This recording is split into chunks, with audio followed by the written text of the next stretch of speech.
बिस्मिल्लाहिर्रहमानिर्रहीम। अस्सलाम वालेकुम नाज़रीन, उम्मीद और दुआ करता हूं कि आप लोग जहां जहां पर होंगे खैर आफियत से होंगे। नाज़रीन, आज फिर शहर इक़्तिदार में गर्मा गर्म खबरें नहीं और एक ही खबर जिसके गिर्द हमारी पूरी नेशनल पॉलिटिक्स घूम रही है वो है आईनी तरमीम, कॉन्स्टिट्यूशनल अमेंडमेंट्स। और आज एक साबिक सेनेटर और सीनियर पॉलिटिशियन जनाब मुस्तफा नवाज खोखर साहब भी अदालत पहुंच गए कि जनाब ये मंजर आम पर लाया जाए मुसव्वदा, एटलीस्ट अवाम को पता तो हो कि हो क्या रहा है हमारे मुल्क के साथ। And that is what I have been talking about. कितने हफ्तों से हम इसके ऊपर बात कर रहे हैं कि जब इस लेवल की आईनी तरमीम लेके आते हैं तो यार उसके ऊपर नेशनल डिबेट होनी चाहिए, टेलीविजन पे भी डिबेट होनी चाहिए, सेनेट में डिबेट होनी चाहिए, नेशनल असेंबली में डिबेट होनी चाहिए, क्योंकि ये तरमीम इस कदर बड़ी हैं। आज इसी के ऊपर बात करेंगे कि क्या तरमीम वाकई में नंबर पूरा हो गया है, तरमीम पास हो जाएंगी।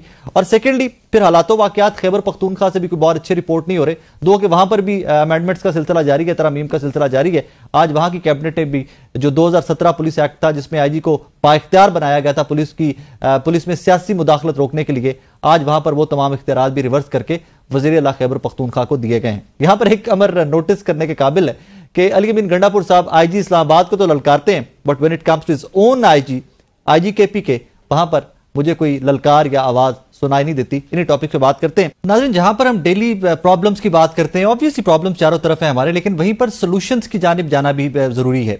मुस्तफा नवाज खोखर साहब आज हाईकोर्ट चले गए कि जनाब जो आईनी तरमीम मुजव्वज़ा या जो रूमर्स हैं, जो ड्राफ्ट सर्कुलेट करते रहे पहले भी, एंड येट अगेन हुकूमत सेकंड अटेम्प्ट भी लेने जा रही है, उनको पब्लिक किया जाए, उनको पब्लिक किया भी जाना चाहिए, आपके मेरे सामने आने चाहिए, सेनेट में, नेशनल असेंबली में, मीडिया पे डिबेट होनी चाहिए।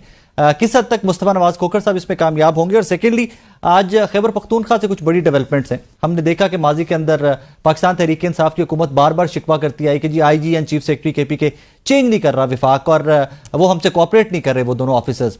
But at the same time ये वही पॉलिटिकल पार्टी है, ये वही सियासी जमात है जिसने 2017 में पुलिस एक्ट में तरमीम करके आपको और मुझे ये बताया कि जनाब पुलिस को गैर सियासी करना है, हमने तमाम तरह इख्तियारात आईजी को दे दिए हैं और वही इख्तियारात आज वापस ले लिए गए हैं। ऐसा क्या हुआ कि 8 फरवरी के बाद जब से गवर्नमेंट बनी, 2/3 मेजोरिटी के साथ गवर्नमेंट बनी, एट वंस वही अपना ही जो नारा था कि हम पुलिस को गैर सियासी करेंगे, वो सारे एक्शंस को रिवर्स करना पड़ा।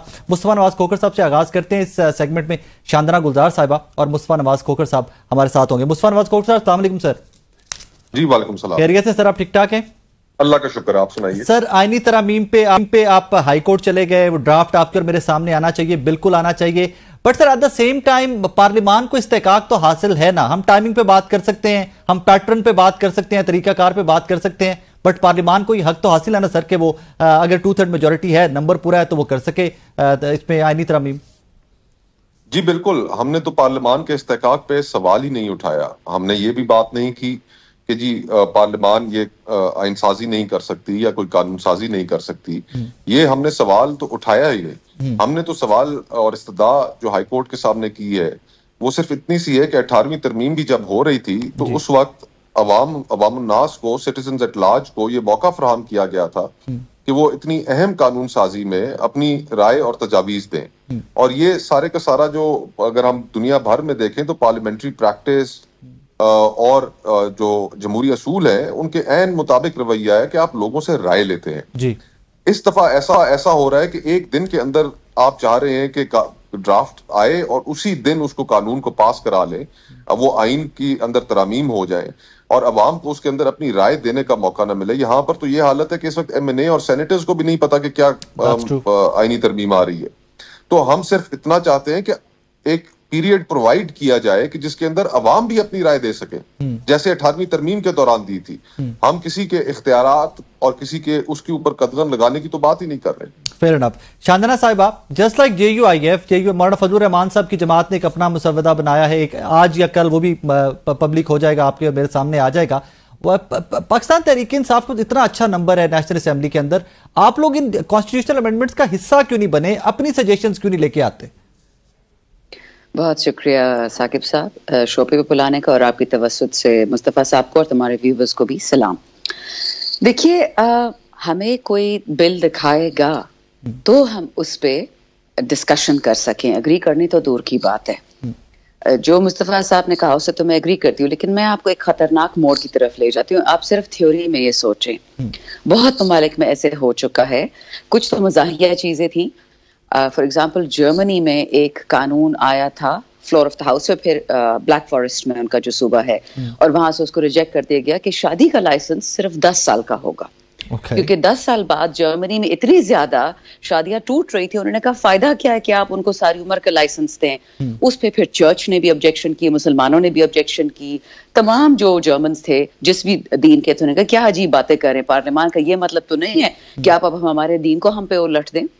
इस वक्त जो होने जा रहा है ना इस आईन के साथ, कुछ ऐसे ही हो रहा है, इसलिए हमें ये दिखा नहीं रहे, लेकिन practically how long before they do this is what scares me. ये कह रहे हैं कि आर्टिकल 8 की सस्पेंशन इज पॉसिबल, यानी आपके जो बेसिक हुकूक है जो कुरान ने दिए हैं, आईन ने दिए हैं, जो कॉमन सेंस है, जो universal declaration of human rights हमने साइन किया है, सीडॉ साइन किया है खवातीन के हकूक पे, जीएसपी प्लस के लिए हमने 3 और किए थे, हमारे तकरीबन मतलब काफी हमारी इंटरनेशनल ट्रीटीज हैं। तो क्या इसका ये मतलब है कि वो इंटरनेशनल ट्रीटीज हम फॉरगो कर रहे हैं? तो वो कर दें आप फॉर्मली, आप अपने जो बॉसेस बैठे हुए हैं, बाइडन साहब वगैरह को खत लिखते चिट्ठी कि जी वो हमने ह्यूमन राइट्स के रिकॉर्ड्स और जो हमने साइन किए थे मुस्तफिदे, हमें उनसे कोई ताल्लुक नहीं लेना देने। तो बात समझ आती है। फर्ज करें कल को एक असेंबली जहां पे सारे लोग फॉर्म 47 पे बैठे हो मोर और लेस, वो कहें कि हम आईन साज असेंबली हैं, तो वो कौन मानेगा? फॉर्म 45 से खोल ले। अगर ऐसी ही बात है तो उनको काहे को डर लगता है? इलेक्शन कमीशन पे क्यों कतगन लगी हुई है?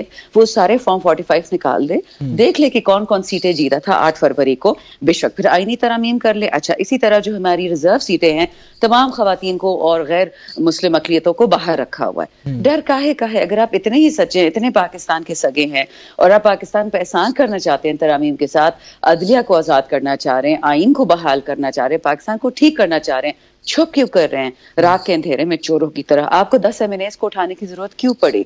हमारी 2 खवातीन MNAs हैं जो इस वक्त KPK में आई हुई हैं, मुझे खुद उनके शहरों का नहीं पता। One is in the family way and almost 10 months, मतलब फाइनल स्टेजेस में है। 3 बच्चे हैं उनके, उसके अलावा, और PM हाउस से उनके घर बंदे भेजे जाते हैं कि आपसे PM मिलना चाहते हैं, और दरवाजे में घुसने की कोशिश होती है पार्लियामेंट लॉजेस में। अगले दिन उनको कॉल आती है, मैं आपको सिर्फ 2 एग्जांपल्स दे रही हूँ, इससे ज्यादा नहीं दूंगी।